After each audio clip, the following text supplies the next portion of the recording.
Excuse me. Afternoon, everyone. Oh.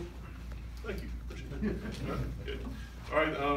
Excellent way to cap off the 2018 season at Davis Wade with a convincing win on Senior Day and Military Appreciation Day. I thought it was an awesome home crowd. You had great alternative, great uniforms. Our equipment manager, Stick Rogers, did an awesome job coordinating all that. Thought it was a complete team win. Excuse me. And a performance representative of our standard and expectation level from a performance indicator standpoint. Won the turnover battle 3-1. Won the explosive play battle 14-7. 1 third down 70% to 29%. And in the red zone, 6 touchdowns to 0 touchdowns. And drive start battle, we won, which was awesome. Minus 36-yard line to the minus 28. Certainly excited for our senior class who've done so much for this team and this school. Finished 6-1 at home this fall, and appreciative of their individual and collective efforts in their time here at Starkville and at Mississippi State University. I'm sure you guys have seen the Defensive Player of the Week as named by the SEC was John Abram. The Offensive Lineman of the Week named by the SEC was Deion Calhoun. Excuse me. Selection by the coaching staff. Offensive Player of the Week was Nick Fitzgerald, with honorable mention to Aries Williams and Justin Johnson. Defensive Player of the Week was John Abram, and Special Teams Player of the Week was Chris Rayford. Our Scout Team Players of the Week were Cason Grant for the offense, Adrikas Connor for the defense, and Saman Anderson for the special teams. Student Athletes of the Week were freshman tight end Jaquarius Spivey and fellow tight end Powers Warren. So those were our Student Athletes of the Week. Doing a great job there in the classroom. From an injury standpoint, really not much has changed from last week. So if you guys have individual questions at the end, I will address those. But got out of that game, relatively healthy. So we're feeling good about that where we are at this point in the year. And Thomas Counts and the staff are doing a great job on making sure our guys are healthy and taking the field ready to play. Moving on to this week, obviously we play Ole Miss. Coach Luke, the head coach, 11-12 in 2 years. Began his coaching career as a student assistant at Ole Miss in 1999. Mentored by guys like Phil Fulmer, Dave Cutliff, and Tommy Tuberville, and obviously is doing a nice job up there in Oxford. On offense, coordinated by Phil Longo, a spread RPO system, and obviously their success and productivity is very well documented with Jordan at quarterback. Thrown for 38, 31, and 19 touchdowns this year, very accurate and a really capable runner. Isaiah Wolford's the running back right now with Scotty Phillips being injured. Not really sure what his status is, but he's filled in there nicely. And obviously Starkville's own A.J. Brown, his merits speak for themselves along with the rest of that dangerous and athletic and explosive receiving core. And, number 9, the tight end, does a real nice job. And then certainly Greg Little at offensive lineman, expected to be a high draft pick, a ton of accolades there, and averaging almost 37 points a game, 175 on the ground, and 364 in the air. So certainly a very explosive offense. That's moved the ball well the entire season. Defensive leader coordinated by Wesley McGriff. Really a mix of 4-down and 3-down defenses and zone and man coverages. Nationally ranked 41st in red zone defense.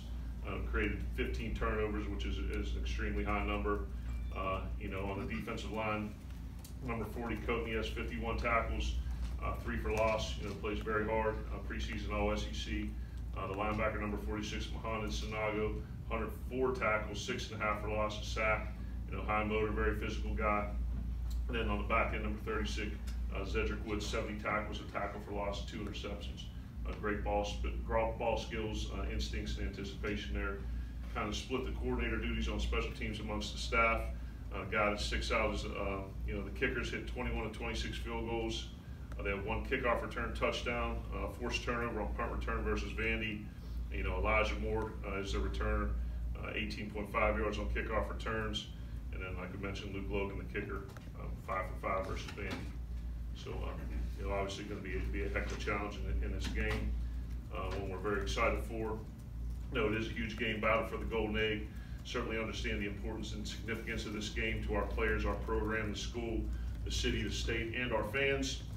Shortened week of preparation, incredibly focused and need to take advantage of our reps both mentally and physically during the week to earn the right to take the field with confidence.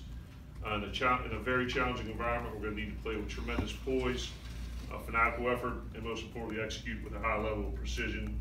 And once again, we'll continue to stick to our process, not compete against an opponent. That'll take care of itself on the field, but once again, do everything to our standard. So certainly very excited, and with that, we'll open the floor to questions. On the injury front, Kylan and Jaquarius, are they still day-to-day? They are both improved in our day-to-day, both with lower bodies, but as the days progress, we're more and more optimistic of their return for this week. Okay, and with Jonathan moving to nickel, CJ stepped in and performed pretty well, had the interception against Arkansas. What have you seen in him, and what made him the best option when y'all needed a replacement starting with the Alabama win? I think experience and positional flexibility. I think Coach Shoup and Coach Buckley have done a good job with some of those guys who play both the corner and the star position, getting them reps, number one in fall camp and 2, 3 throughout the season.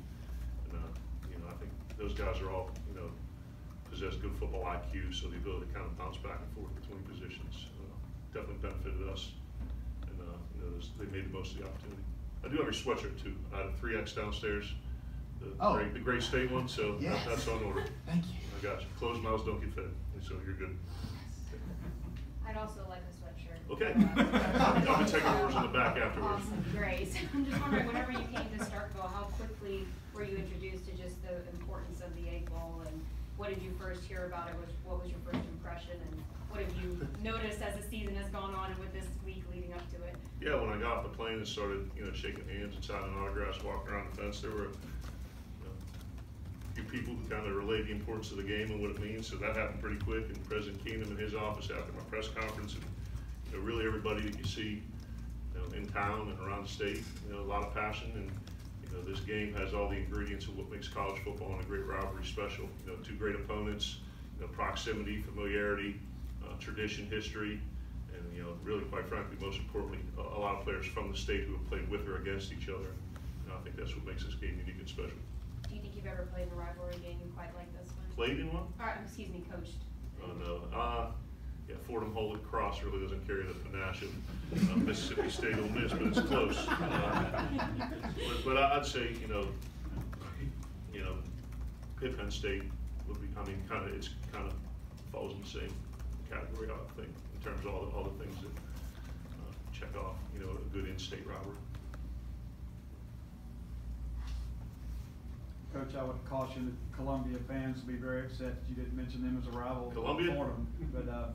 But also, when the games like these, when the team that settles down first tends to always win the ball game, how do you kind of control the emotions and have them just, as you say, approach the game with passion, not emotion? Yeah, I think part of that's going to be, inevitable because, this game means a lot to our kids and to our team and certainly to our school. And, as you mentioned, we talked about in the preseason and throughout the season, the ability to handle prosperity, handle adversity, show our emotions without being emotional, and they're going to be fired up. I think that kind of stands on its own merit, and no form of inflammatory rhetoric from me to get them fired up. That's going to last for about a series or a half of a quarter, and then ultimately, when that wears off, you're going to fall back on your preparation and you're going to win the game because of your effort and your execution. So, whether or not I give a pre-game Newt Rockne fire 'em up speech and put my fist through a whiteboard, they'll get fired up for a second until they get on the bus, and then the game's going to start, and you're going to have to fall back on your habits. In your wins this year, you're averaging over 7 yards per play. In your losses, you're averaging under 4. You expect there to be some discrepancy between wins and losses, yeah. But any idea of why it's so large?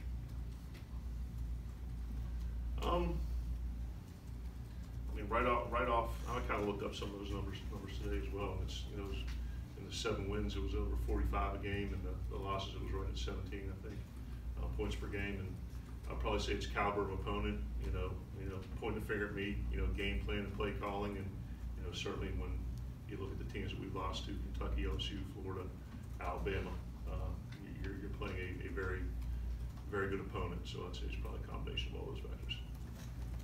When you arrived last year, your quarterback was on crutches. How aware were you of the extent of his injury, and How much concern was there going into the season or uncertainty about him coming back from that? Yeah, I was, I caught I can't remember how early it happened. First quarter, second quarter? The first quarter, I was watching the very start of the game, and it was my middle son's birthday. So I had to run the Target to get one of them Apple Watch, whatever they're called, Apple Watch. Not realizing it was Thanksgiving, and people shop on that day, so that took a little bit of time. So I didn't get back till the second half. My daughter was watching the game and informed me of the injury, so that's kind of how I found out that it happened and watched the rest of the game. But certainly when your ankle is facing the direction where it's not supposed to be, that takes a physical and mental toll on the person it happened to. And I think between Nick and our training staff and everything that they've done to kind of fight back and battle through that and get him ready to play, and certainly the things that he's been able to accomplish this year. After that, I think it's a credit to him and our training staff. Coach, you mentioned Thanksgiving. Just what are the challenges having the holiday fall on game day, and do you anticipate having some time with your family? Any plans with the team, or just how are you going to handle the holiday and getting mixed in all day? Yeah, we're going to have after practice today, we'll have training table meal, and we'll have all the families in for a, I guess, pre-Thanksgiving meal. The game will end late, so there really won't be much of a chance right there. I don't know how much turkey stuffing or dressing, is that dressing? That's what it's called. All right, dressing and cranberry sauce we want to be filling our guys with right before the game. So, Friday and Saturday we'll be off, and hopefully there's a bunch of leftovers in the fridge that we can eat after that. Coach, I know a lot of players look at these games as just another week on the schedule, but Nick has had to think about this game pretty much every time he's put on his socks. So yeah. what's kind of your message to him, as you mentioned preparation and sort of stuff, to not be emotional, but to go out there and be the quarterback you can be? Yeah, I think that's a great question. I really think for him, that you really can't afford to be too high or too low at the quarterback position. There's some other spots on the field where you can play with a little bit of emotion, a little bit more emotion, kind of harness it the right way, but certainly with the mental and physical challenges of playing that position and the preparation of what goes into it on every snap, that he can't be sky high and be worrying about things that aren't important. And certainly I know they'll be fired up, they'll want to play well, but of all the positions on the field, he's really got to be focused on the task at hand. Now that you've got almost an entire regular season under your belt, the defense, of course, has shined all season long. When you came in here, you knew what you had there from a personnel standpoint. You knew what Coach Shute could do. But I guess how does it compare to what your expectations were for that defense and what they've been able to do so far? Obviously thought very highly of Coach Shute. Known him, mostly professionally, but on somewhat of a personal level, and was impressed with his, track record, and that's the reason we brought him in here along with the other, defensive coaches, and including the ones who were retained, and certainly the level of talent and experience that we had on, the defensive side of the ball. Coming off a season where Coach Grantham, I believe they allowed 20 points a game last year, somewhere in that range, and that's very good. And for them to be able to elevate their level of production, performance, and you look at, I think we didn't give up a rushing touchdown at home, right, and very few points.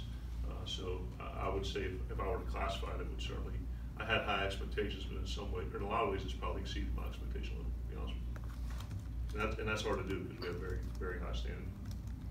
I know you heard from him a lot when you first got hired, but have you heard from Mark Keenum this week about bringing the X back? Not this week, I'm sure I will though. And Scott Goodman took the kickoff job as a freshman right when he got here, and he's held on to it all year long. How has he performed in your estimation? I mean, he's another guy I would say above expectation level.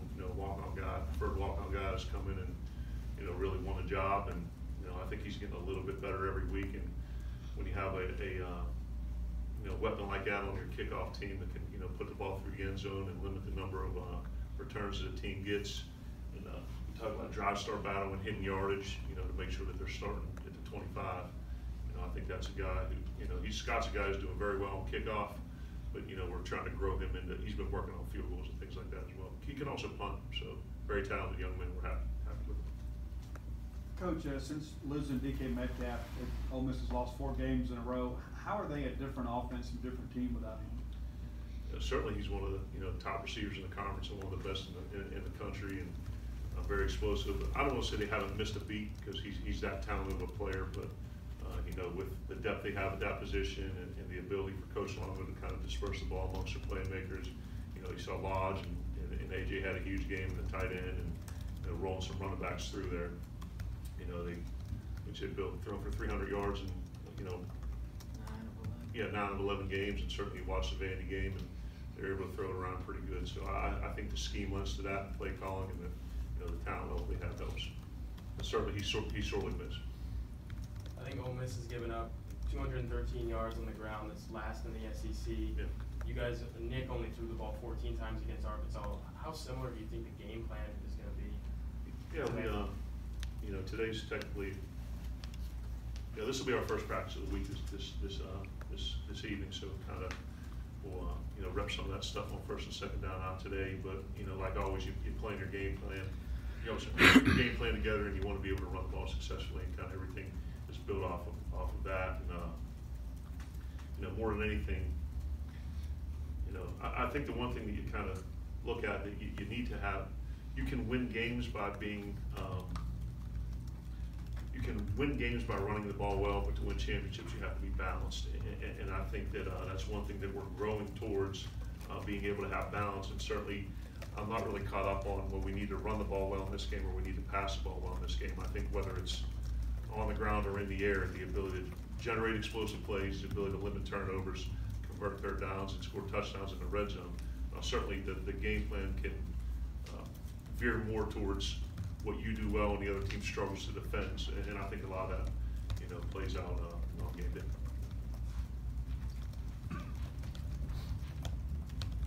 Coach, what exactly do you see from AJ? You mentioned AJ a couple of times already on film that concerns you about his ability. Well, this better question, what doesn't concern you? I saw him, I think I was at the Starkville spring game or somewhere over there, and he was on the sidelines, and I'd never seen him in person. I mean, first of all, that's a big kid now. And, you know, for him to be able to run the way he does and make plays after the catch and get open, you know, he's just, like I said, kind of like a little kid. There's a reason why he's, you know, one of the top receivers in the country and is going to be drafted real high. And, you know, I think he's a fantastic player. I really do. Other questions? Robbie? You mentioned a little bit about Dion getting the offensive line of the week. He's a guy that was lightly recruited coming out of high school and has really had a productive career. Just how big has he been for that offensive line and helping the offense kind of produce how you want them to produce? I think he's been a pivotal cog in the operation of the offensive line. Certainly got some young guys out on the edges, and you know, Greg, Tyree, and Stu, and kind of the, you know, I'll say steadying force, but you know, we talked a bunch about Elton for very good reasons. You know, I think he's the top center in the country. Has done an unbelievable job there, and then Darryl and Dion flanking him. You know, I think the middle of our line has done a real nice job, and certainly Dion's been a vital part of that. All right. Thank you. Thank you guys. Appreciate it. We'll get you